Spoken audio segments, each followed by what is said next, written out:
What if a man spent his entire life trying to warn the world about something impossible? What if nobody listened? What if 178 years later, a child was born carrying the same knowledge, desperate to finish what he started? This is not a story about reincarnation. This is a story about persistence, about a truth that refused to die. This is the case of Lucas Hayes. July 2024, Michigan. Dr. Michael Hayes received a call from his son's preschool teacher. Nothing serious, she said, just wanted to check in about Lucas's behavior. The boy had been drawing constantly, the same image, hundreds of times, an object, elongated, surrounded by geometric patterns that seemed far too advanced for a 4-year-old. When Michael asked his son about the drawings, Lucas said something that made Michael's blood go cold. "This is what I studied. This is what I tried to tell them." "Before what?" "Before I died," Lucas said, simply. Michael showed the drawings to a colleague, an astronomer. The colleague went pale. "These proportions," he said, "these measurements, where did your son get these?" Michael had no answer. But the drawings matched published observations of interstellar objects, objects that hadn't been discovered until 2025, 1 year in the future. The nightmares started 6 months before the drawings. December 2023, 3 in the morning, Lucas waking up screaming. Not nightmares about monsters or darkness, nightmares about being alone, about being right and having no one believe him. "They rejected me," Lucas would cry. "They said it was impossible. They said I was mad." Sarah, Lucas's mother, held her son and wondered what kind of 4-year-old has nightmares about academic rejection. She started researching, not therapy, not child psychology, history.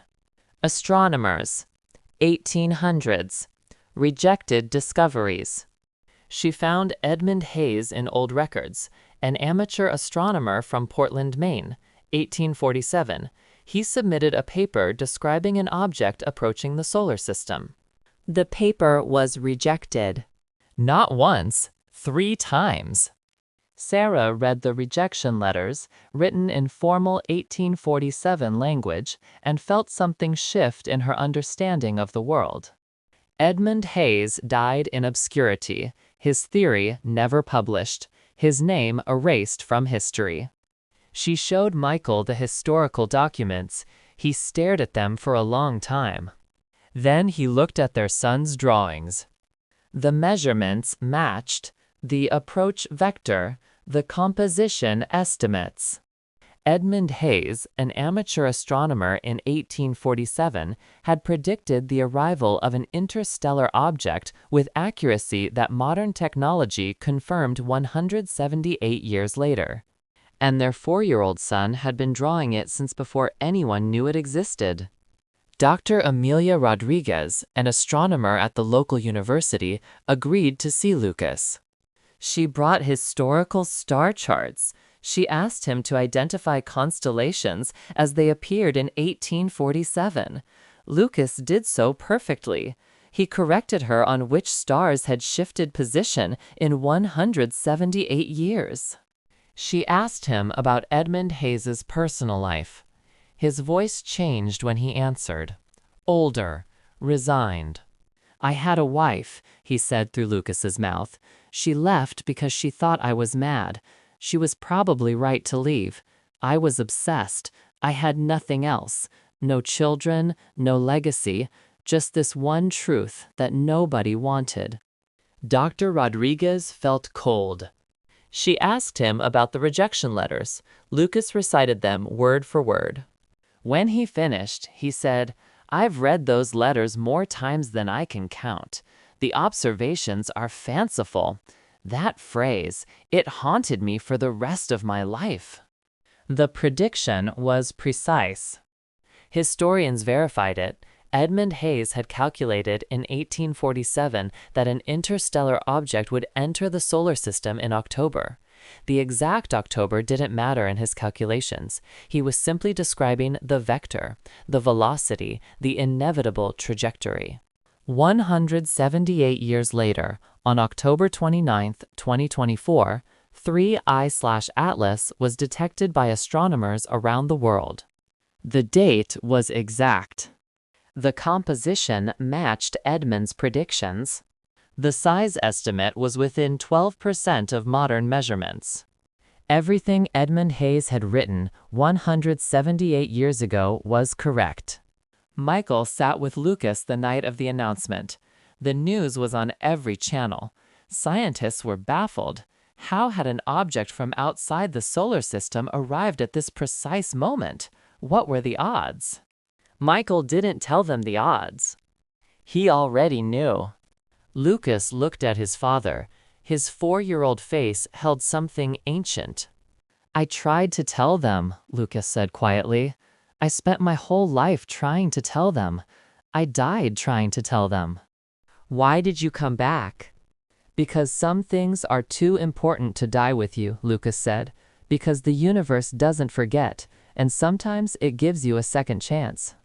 The night Lucas observed 3I/Atlas through the telescope at the University Observatory, something shifted.